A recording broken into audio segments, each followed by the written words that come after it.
We have a long and dark history of voter suppression in this state.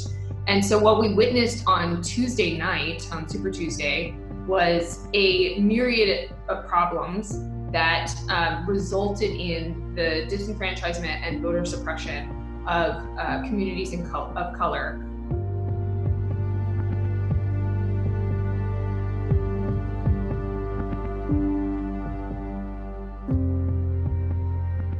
We've got counties with too few polling locations, we've got counties with too few voting machines, and then with the machines they do have, having malfunctions and poll workers not knowing how to use them or taking a long time to be able to use them for the voters.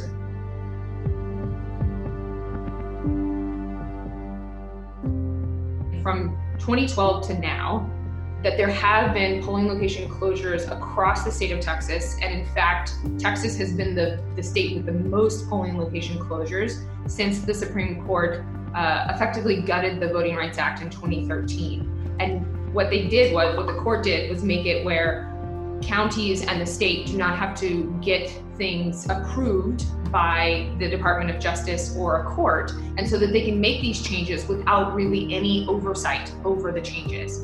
And so we know that Texas closed at least 750 polling locations in that time.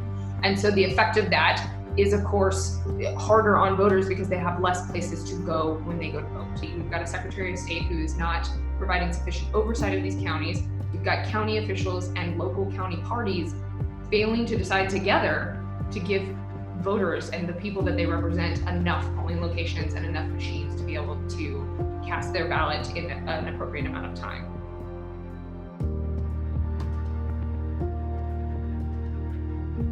This will be a catastrophe. The primary election is a warning sign to everybody. It is the alarm bells going off saying we've got to prepare for November. The November turnout in Texas is expected to be record for maybe the last 100 years.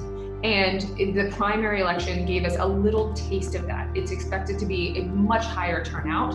And so the counties and the state government must implement changes now, start doing that now. We're only 8 months from November.